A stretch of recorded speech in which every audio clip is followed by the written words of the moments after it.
Selamat mendengarkan podcast ini.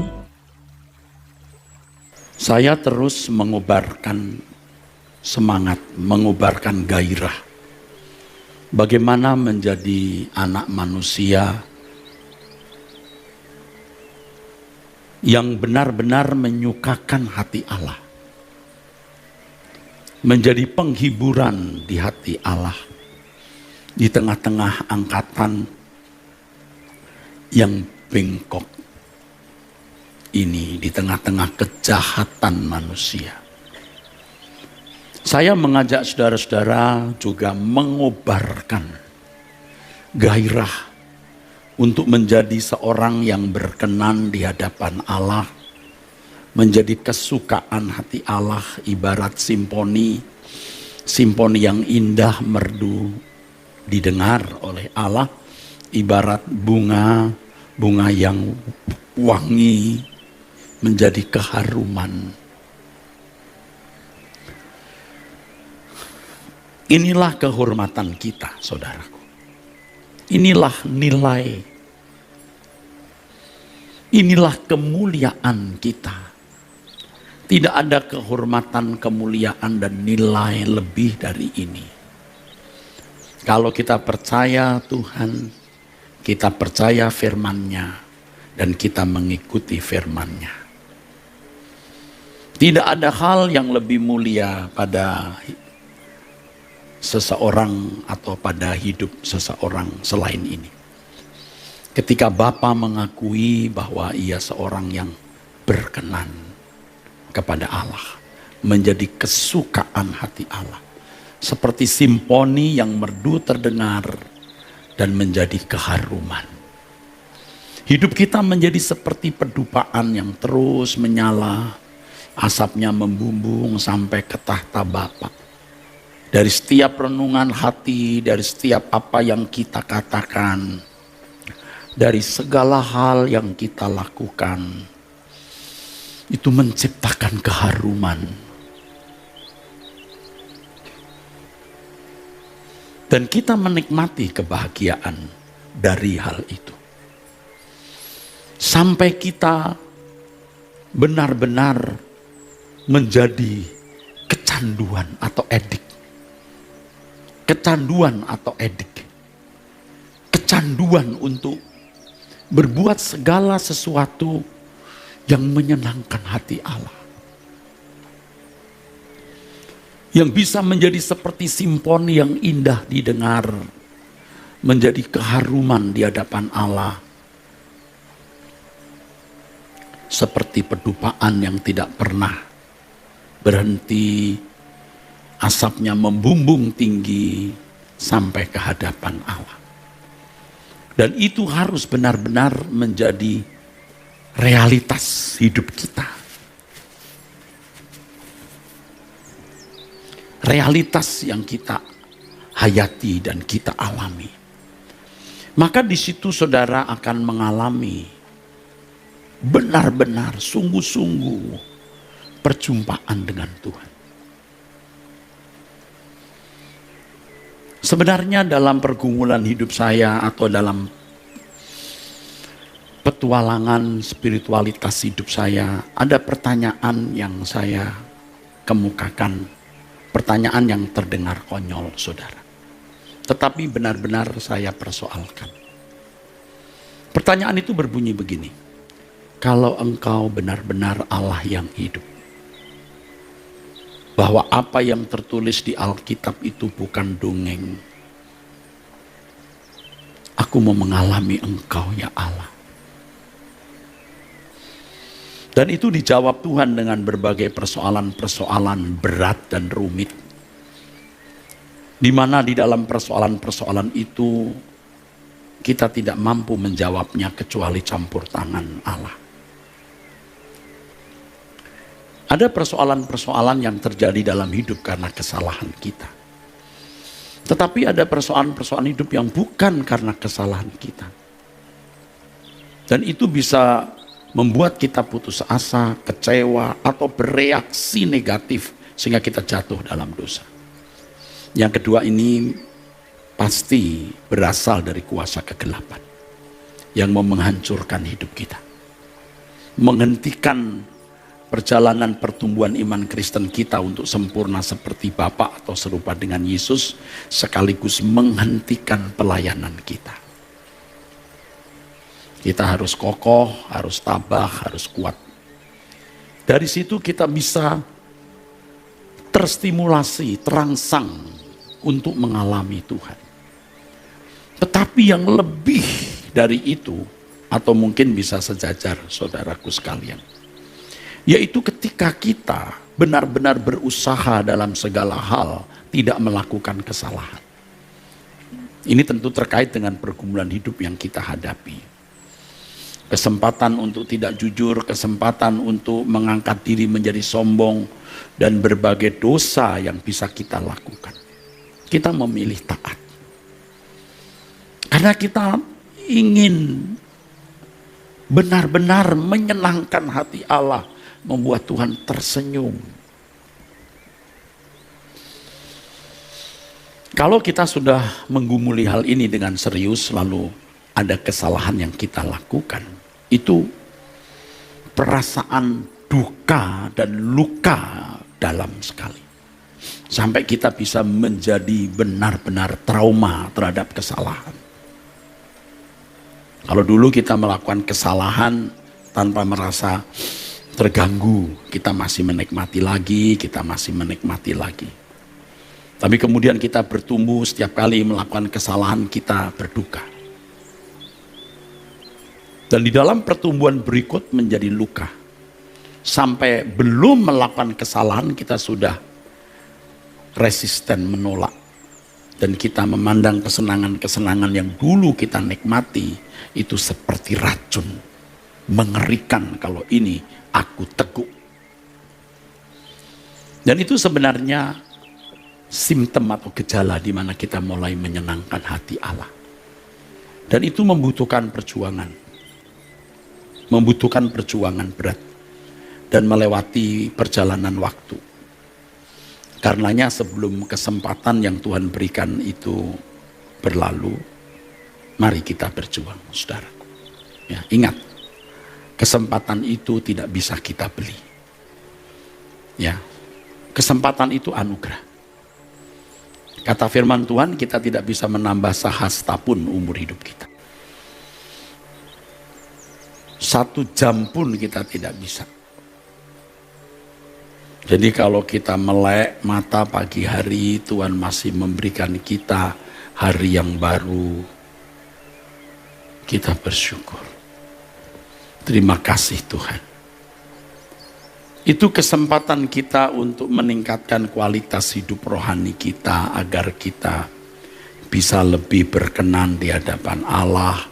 Kita bisa menyenangkan hati Tuhan melalui segala kejadian dan peristiwa hidup yang kita alami hari itu. Maka harus ada ambisi, saudaraku, yang kuat. Saya meminjam kata ambisi. Harus ada ketekatan, kerinduan, hasrat yang kuat.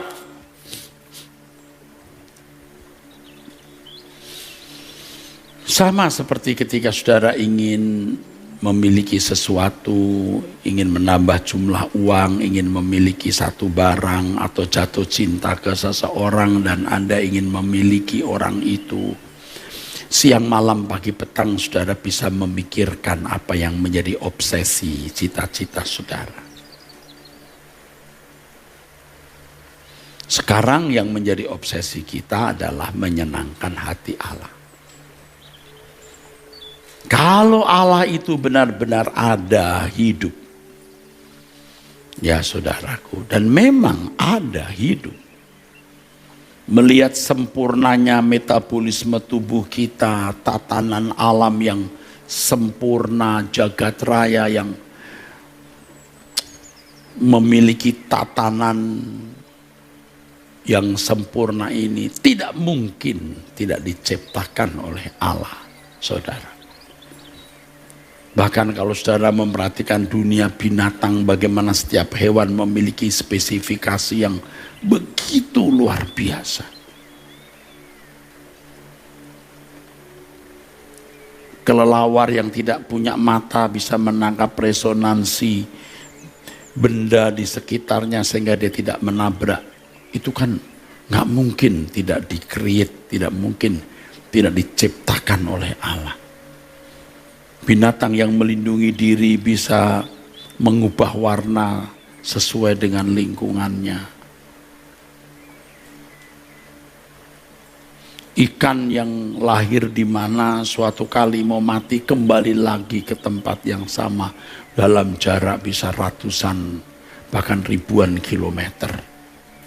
Coba saudara. Dan banyak hal lagi yang ajaib. Nah sekarang kita mau mengalami Tuhan. Kita harus memiliki keberanian. Saya pernah mengatakan dan akan selalu saya ingatkan. Dimulai dari hal-hal sederhana yang kita pandang sebagai kesalahan, jangan lakukan. Dari hal moral umum, Tuhan akan terus menambahkan kepekaan kepada kita untuk bisa membedakan apa yang menyenangkan hati Allah dan apa yang tidak. Kalau ibarat orang punya warung atau memiliki warung atau dagang, saya menawarkan ini. Dan kalau saudara bisa mengikuti jalan hidup ini yang juga terus saya gumuli, sudah, sedang, akan terus saya gumuli. Menambahkan orang-orang yang dilahirkan baru. Orang-orang yang dilahirkan baru oleh Roh Kudus. Dan Tuhan memiliki orang-orang yang menjadi kesukaan hati Bapa. Penghiburan hati Bapa. Tidak ada yang lebih menyenangkan hati Allah, tidak ada hal yang lebih membuat sukacita hatinya, tidak ada yang lebih menghibur hati Allah selain orang-orang yang memiliki kehendak bebas tetapi memilih mencintai Allah dan melakukan apa yang berkenan sesuai kehendaknya. Dan saya mengajak saudara menginspiring, memberikan motivasi, mendorong saudara, mengencourage saudara untuk melakukan hal ini seperti saya juga memaksa diri saya sendiri untuk ada di track ini. Saudara tidak disesatkan. Jelas hal ini tidak melanggar doktrin manapun. Keselamatan kita bukan karena perbuatan baik, itu benar karena Yesus mati di kayu salib, bukan karena kita telah berbuat baik. Tetapi kematian Yesus di kayu salib dan kebangkitannya dimaksudkan agar dia menjadi yang sulung di antara banyak saudara. Roma 8 ayat 29. Yaitu supaya kita mengikuti jejaknya. Tuhan Yesus sudah ada di surga, tetapi dia meninggalkan jejak. Jejak yang diikuti oleh orang-orang yang mengasihi Allah. Dan bisa serupa dengan Yesus. Yang Bapa bisa mengevaluasi, menilai, merasakan dan menyatakan ini anakku yang kukasihi, kepadanya aku berkenan. Jangan ada hal yang lebih menarik dari hal ini. Jangan ada hal yang saudara pandang lebih mulia dari hal ini. Kita harus memantapkan tujuan hidup kita agar hari-hari yang kita jalani, kita isi dengan usaha untuk mencapai tujuan ini. Yaitu bagaimana menjadi anggota keluarga kerajaan Allah. menurut yang saya pahami dan makin saya pahami bahwa orang-orang yang menjadi anggota keluarga kerajaan Allah yang dimuliakan dengan Tuhan Yesus, dimuliakan bersama dengan Tuhan Yesus, pasti orang-orang yang berkualitas seperti Yesus. Orang-orang yang mulia menurut pemandangan Allah. Orang-orang yang menemukan kemuliaan Allah. Hanya orang yang mulia yang menemukan kemuliaan Allah yang layak dimuliakan. Tentu bersama Yesus. Itulah sebabnya firman Tuhan mengatakan carilah dahulu kerajaan Allah. Matius 6 ayat 33. Persoalan yang lain jangan menjadi prioritas. Karena itu dicari bangsa-bangsa yang mengenal Allah. Tidak mengenal Allah maksud saya. Itu dicari bangsa-bangsa yang tidak mengenal Allah. Matius 6 ayat 32. Jadi pernyataan Yesus di dalam Matius 6 ayat 33 ini berarti bahwa lebih dari segala sesuatu kerajaan Allah adalah prioritas. Kita harus mengalami suasana kerajaan Allah. Datanglah kerajaanmu, jadilah kehendakmu di bumi seperti di surga. Ini pasti maksudnya adalah agar kita menjadi orang-orang yang hidup dalam suasana kerajaan Allah, hidup dalam ketertundukan mutlak. Dan inilah yang membangun kehidupan yang menyukakan hati Allah, saudaraku. Carilah dahulu. Tadi saya singgung di pertemuan jam 11 pagi bahwa pada mulanya memang kita menjadikan kerajaan Allah itu prioritas. Tetapi kemudian setelah kita mengalami suasana kerajaan Allah, maka kita tidak akan mencari yang lain. Seperti murid-murid Yesus pada mulanya mengikuti Yesus dengan motivasi agar mereka mendapat bagian kemuliaan duniawi kalau Yesus menjadi raja. Tuhan Yesus mengajarkan kebenaran walaupun terjadi konflik interest, ya. Mereka menginginkan kemuliaan duniawi, Tuhan Yesus menawarkan kemuliaan kekal di kerajaannya. Memang tidak match. Tapi kemudian setelah murid-murid tahu, mereka mengarahkan diri kepada kerajaan Allah. Nah, hari ini juga banyak orang yang pada mulanya motivasinya kerajaan dunia. Mengikuti Yesus karena pemenuhan kebutuhan jasmani. Tapi setelah saudara mendengar firman Tuhan di Truth ID, setelah saudara ikuti firman Tuhan melalui Gereja Suara Kebenaran Injil Rehoboth Kelapa Gading dan khotbah-khotbah saya, saudara mulai merubah proyeksi hidup saudara. Seperti hari ini kan saya mulai mengarahkan ke proyeksi yang sebenarnya Tuhan mau. Pada mulanya murid-murid Yesus berkelahi satu dengan yang lain karena mau menjadi orang yang terkemuka di dalam kerajaan yang mereka bayangkan, kerajaan versi mereka. Tapi Yesus mengatakan, ya, di depan Pilatus, kerajaanku bukan dari dunia ini. Dan Petrus akhirnya bisa mengatakan itu di 1 Petrus 1 ayat 3 dan keempat, bahwa harta kita, ya, yang tak dapat layu, tak dapat binasa, tersimpan di surga, bukan di bumi. Karenanya kemudian di ayat 12 Petrus juga berkata, letakkan seluruh pengharapanmu pada penyataan kedatangan Tuhan.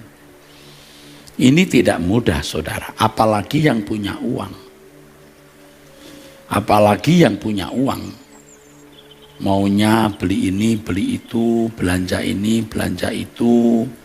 Kalau wisata mau tempat yang lebih jauh. Wah. Kalau waktu miskin ya jalan-jalan ke taman mini. Ya. Lebih jauh lagi ke Bogor, ke taman itu. Taman Bogor itu, saudara. Punya uang lebih banyak lagi, ya ke Bandung, macet.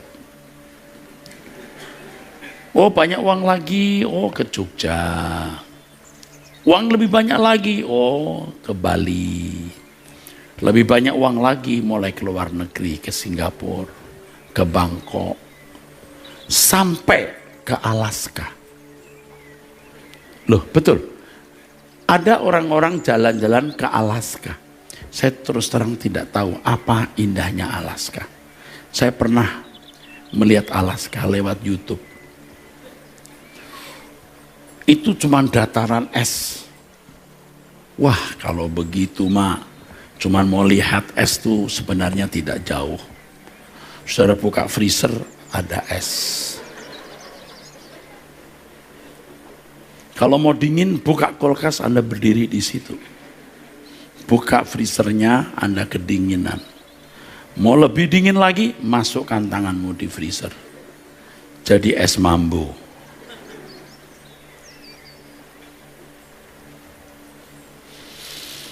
Seneng gitu kalau sampai bisa cerita, oh ya tahun lalu saya jalan-jalan ke Alaska. Oh, mantap. Tahun depan lagi kita sudah merencanakan ke Mars. Ke Mars. Nggak balik lagi. Bablas. Saudaraku, coba prioritaskan kerajaan Allah. Setelah mengenali kerajaan Allah, saudara akan menjadikan Dia satu-satunya. Saudara sedang diajak untuk menjadi orang yang benar-benar realistis.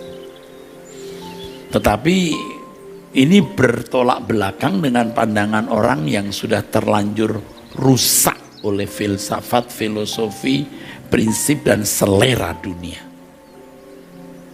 Mereka pandang kita orang yang utopia, pemimpi, tidak realistis. Kita orang-orang yang realistis, berakal sehat, karena kita memandang segala sesuatu dari perspektif atau sudut kekekalan.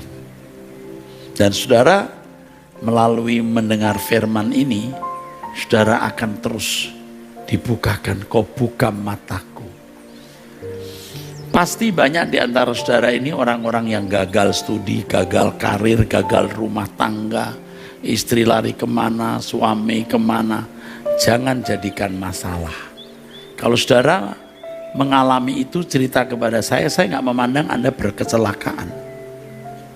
Berkecelakaan itu kalau sampai saudara tidak bisa berpikir sehat seperti yang sedang saya ajarkan. Banyak orang kan kalau bersaksi, puji Tuhan Pak, suami saya itu baik banget, istri saya itu baik banget, anak-anak kami semua sudah lulus S2 dari Sydney, Melbourne, lalu sekarang mau dapat citizen, kerja gajinya sekian banyak. Ini semua berkat Tuhan. Kalau kelimpahan itu membuat engkau masuk neraka, itu mimpi buruk. Bagaimana kalau saudara tinggal di rumah petak, rumah kecil, ruang tamu tanpa kursi, belakang hanya satu kamar dengan kasur tipis, WC kecil, di sampingnya dapur. Kita ngelihat bingung. Ada yang satu kamar itu ya tidur ya belajar anak di situ. Ini tipe 4L. Lu lagi. Jadi ketemu lagi di situ. Tapi nggak apa-apa. Itu tidak dipandang kecelakaan. Dan Anda boleh berkata, ya berkat Tuhan.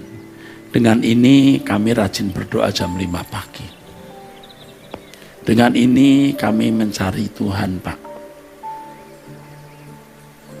Jadi jangan saudara merasa minder kalau rumah tanggamu pernah berantakan. Engkau berkeadaan yang tidak baik di mata orang. Lewati saja. Jangan salah mengerti loh. Jangan berkata kepada orang, pendeta saya itu begini loh. Perceraian nggak masalah. Kemiskinan, haleluya. Nanti salah menilai loh. Kalau Anda punya rumah tangga baik, ekonomi baik, puji Tuhan. Tapi gunakan semua untuk kemuliaan Allah. Jangan membuat Anda tenggelam. Biasanya orang-orang yang sukses seperti itu jadi sombong, tidak membutuhkan dunia lain. Hari ini kan ketegangan Rusia Ukraina kan belum reda ya saudara. Kan ini menimbulkan ketegangan bagi negara di sekitarnya. Taiwan, Cina, Korea Utara, Korea Selatan, ini kan maksud saya Cina daratan, RRC maksud saya ya. Cina dalam arti negara ya, bukan orangnya ya. Kalau orangnya kita biasa sebut Tionghoa. Coba saudara, hidup itu kan hanya begitu. Ini belum erupsi gunung meletus, belum segala macam.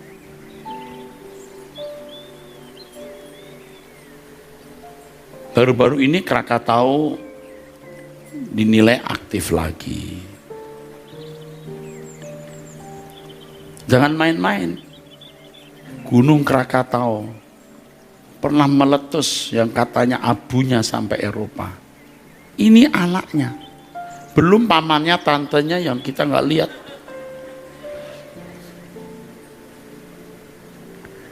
Nah kalau anaknya bilang, oh tante. Kalau orang Batak bilang, Bo, Namboru maksudnya.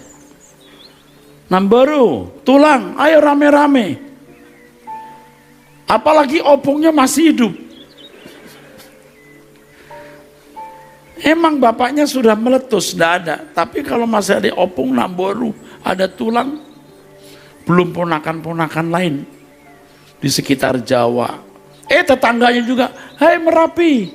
Tetangganya kan, piye kabarmu? Ayo kita meletus bersama.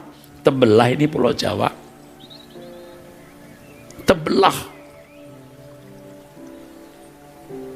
Bayangkan kalau sampai tebelah. Semua terendam. Tinggal pucuk Monas.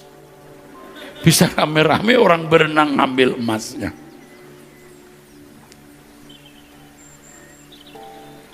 Ya. Hidup ini serba tidak menentu. Tapi kalau kita sudah menjadi kesukaan hati Allah, lalu Allah berkata, ini milikku, yang ini milikku, ini kesayanganku. Ngerti nggak kalau orang tua punya beberapa anak, lalu ada satu anak yang baik, yang hormat, orang tua yang tanggung jawab. Ini milikku. Semua juga milikku, tapi ini beda yang satu. Nah saudara mesti menjadi istimewa gitu loh. Tidak butuh uang, tidak dibutuhkan penampilan, hati yang tulus. Tuhan, aku mau menjadi kesukaanmu dimanapun dan kapanpun. Aku mau menyenangkan Engkau. Coba ruginya apa sih? Sulit sih Pak. Seberapa sulitnya sih? Kan Tuhan akan menolong, tidak ada yang mustahil bagi manusia. Aku mau menjadi anak kesukaan Allah. Aku mau menjadi anak kesukaan Allah. Katakan, aku. Yang lebih keras. Iya. Melihat kejahatan manusia, hati Tuhan pilu. Begitu lihat saudara, ini yang baru pulang dari Mall Arta Gading, yang memang hanya bawa kangkung dari Diamond,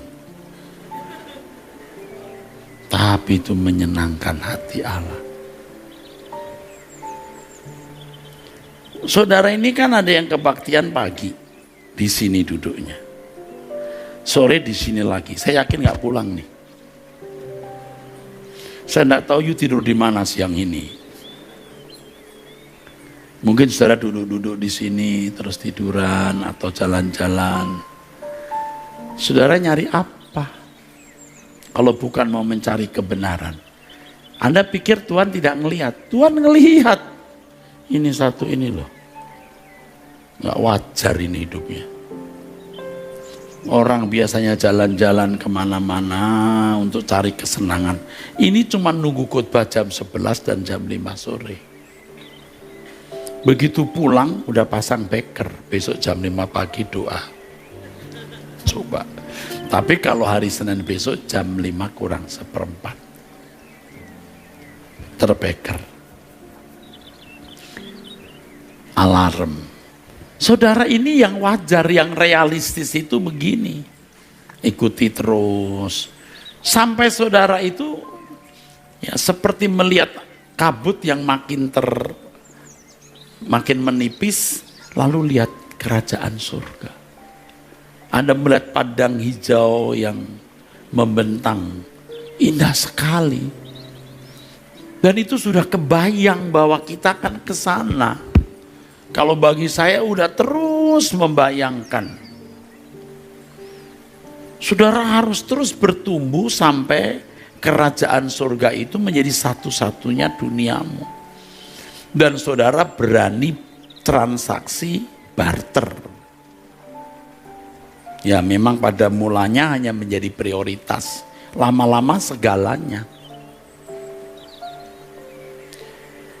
Kebenaran ini ditunjukkan oleh Tuhan Yesus dalam perumpamaan mengenai seorang peladang atau petani yang menemukan harta yang tersimpan di dalam tanah.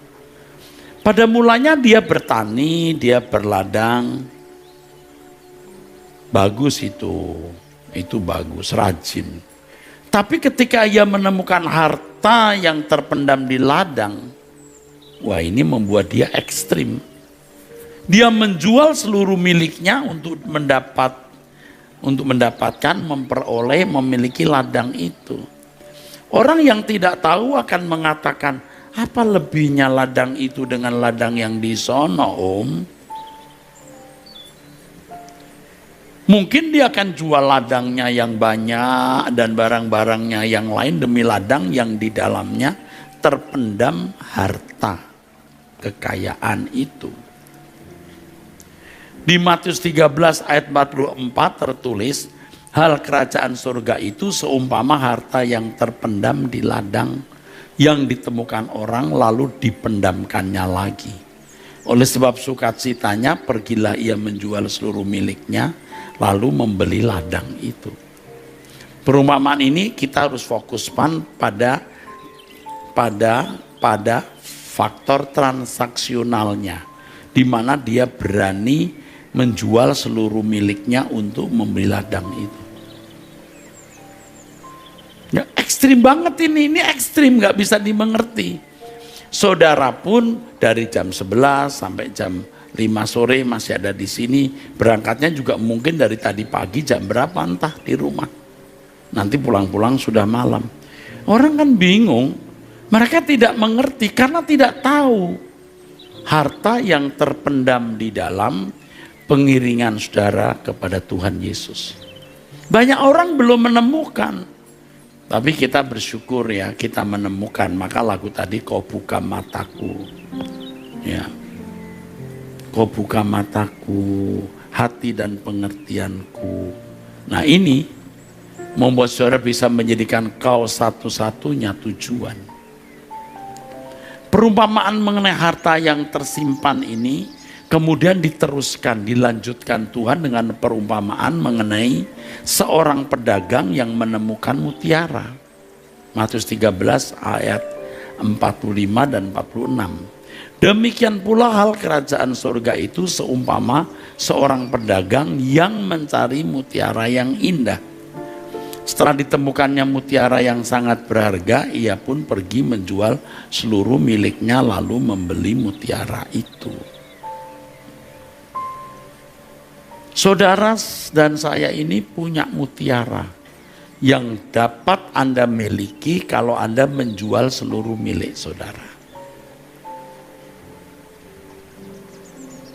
Pada akhirnya saya mau mengatakan sebenarnya di sini, selama Anda masih merasa memiliki sesuatu selain Tuhan, engkau tidak bisa menyenangkan hati Allah. Nah, kalau orang kaya kan sukar masuk surga karena punya barang-barang. Tapi yang rumahnya sempit, ruang tamunya pun tidak memiliki kursi meja, itu kan berpotensi besar. Asal nurut loh ya, asal nurut ya. Ini bukan berarti orang kaya pasti masuk neraka. Orang kaya sukar, tapi bisa. Jangan sampai saudara ini meninggal dunia tapi masih belum beres. Ya.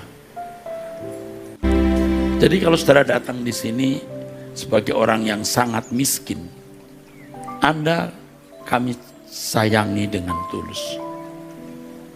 Anda kami sayangi dengan tulus. Anda kami sayangi dengan tulus. Justru orang-orang susah yang gagal berkeluarga, gagal karir, susah hidupnya, tertindas, Anda mudah dibawa ke surga. Tuhan, aku rela mengosongkan bejana. Belum dikosongkan memang udah kosong. Tapi jangan terus ingin diisi lagi, jangan. Biasakan dalam kekosongan itu dan percayalah bahwa harta surgawi lebih besar nilainya. Katakan amin. Makanya saudara-saudara yang mampu punya uang jangan tidak memberi persembahan. Saya tidak perlu membuktikan saya jujur atau tidak. Biasanya saya dulu suka membela diri, sekarang saya nggak mau. Saya cuma beritahu tegas, beri persembahan. Karena ini betul-betul untuk pekerjaan Tuhan. Kalau dulu masih ada kata-kata untuk membela diri, enggak. Saya difitnah sana sini, saya diam. Saya hanya menunggu pengadilan Tuhan. Ya, semua orang juga begitu. Oh, kamu jangan main-main dengan pengadilan Tuhan. Sekarang saja saya sudah mengadili diri saya sendiri. Kalau aku berani tidak mencintai Tuhan, terkutuklah aku. Kalau saya lihat aparat memeras uang rakyat, saya nggak bisa bayangkan anaknya makan uang perasan itu jadi apa. Maaf ya, sakit perut, mencret, kanker atau apa. Bagaimana saya makan uang jemaat lalu anak-anak saya tidak proporsional.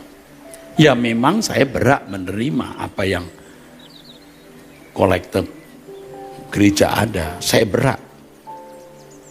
Tapi ya saya tidak mengambil apa yang menjadi hak-hak saya. Ya, karena pekerjaan Tuhan besar. Ya. Tapi yang tidak mampu ya saudara jangan memberi, tidak masalah. Apakah di sini ada pembedaan yang memberi persembahan? Tolong ya duduk di kursi yang diberi kain, tutup kain. Yang tidak memberi persembahan tolong ya kursinya yang nggak ditutup kain. Yang memberi persembahan nanti disalam di sana, yang tidak enggak ada. Saudara itu semua punya harga yang sama di hadapan Allah. Jiwamu kekal, amin. Jiwamu kekal. Dan kita berdoa jika Tuhan kehendaki, gereja ini akan menjadi tempat di mana Tuhan menyampaikan pesan kepada dunia. Dengan kebenaran-kebenaran yang memang dianggap orang nyentrik, aneh, sesat. Bagi saudara yang mengikuti suara kebenaran, Anda pasti bersaksi, aku berubah. Itu cukup, aku berubah. Suami yang tidak jahat lagi, istri yang tidak bengis lagi, mertua yang diubah, menantu yang cinta mertua, saudara tidak lagi sewenang-wenang terhadap sesama, itu cukup. Dan sekarang terus lebih ekstrim lagi, saudara bisa membuat hati Tuhan senang. Anda bisa menjadi penghiburan seperti simfoni yang merdu dan keharuman. Dua perumpamaan mengenai peladang dan pedagang yang mencari mutiara tadi punya dua persamaan. Kedua-duanya menemukan sesuatu yang dipandang berharga. Jadi mengenal ini berharga. Kedua-duanya melakukan transaksi barter. Dan Paulus menunjukkan di Filipi 3 ayat 7 sampai 8. Tapi apa yang dahulu merupakan keuntungan bagiku, sekarang kuanggap rugi karena Kristus. Malahan segala sesuatu kuanggap rugi karena pengenalan akan Kristus Yesus Tuhanku lebih mulia daripada semuanya. Oleh karena Kristus Yesus Tuhanku lebih mulia dari semuanya itu, karena Dia aku melepaskan semuanya dan menganggapnya sampah supaya aku memperoleh Kristus.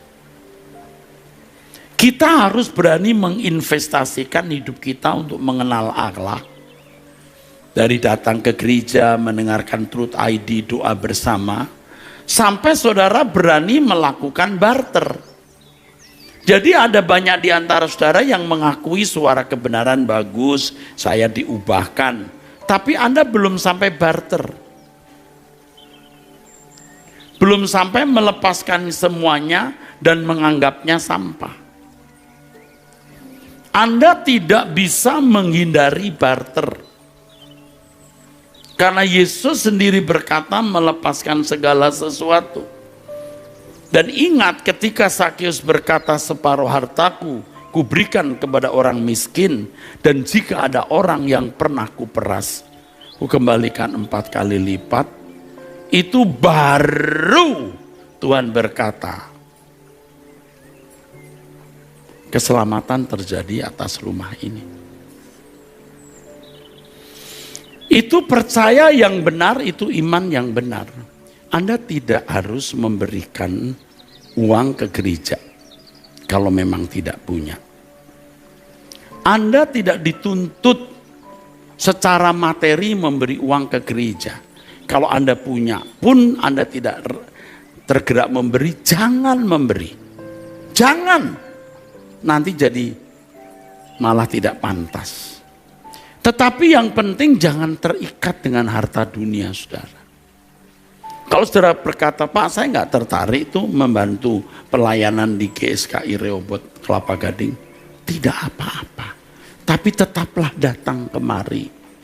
Tetaplah datang. Supaya saudara dicerahi mengenal kebenaran. Dan kemudian saudara sampai titik di mana Anda berani barter. Barter itu letaknya di sini. Bukan di mulut. Bukan di status orang Kristen, status aktivis gereja atau status pendeta. Tapi sikap hati saudara, itu barter. Ketika saudara sudah tawar, dingin terhadap kesenangan dunia, Anda sudah barter. Dan kalau sudah begitu, Anda rela beri apapun. Gereja ini tidak akan bangkrut dan tidak pernah bangkrut selama hidup saya benar. Dan saudara-saudara seperjuanganku, rekan-rekan seperjuanganku hidup benar. Tidak mungkin. Jadi bukan masalah duit, saudara. Kalau tadi saya katakan memang pada proporsinya Anda hadir diberkati, Anda yang di rumah juga diberkati. Dukunglah pekerjaan Tuhan di sini yang memang memiliki beban untuk seluruh Indonesia. Tentu saya tidak perlu membela diri dan menjelaskan, biar nuranimu yang bicara. Tetapi soal uang bukan hal yang utama. Yang utama mata hatimu, pengertianmu harus dibuka. Supaya saudara bisa sampai titik mengenal keagungan kerajaan Allah dan bisa barter. Hanya orang yang berani barter ini yang menjadi penghiburan. Sebab banyak orang yang berkata, Tuhan, you are the only my happiness. baru Tuhan berkata, kamu kesukaanku. Amin.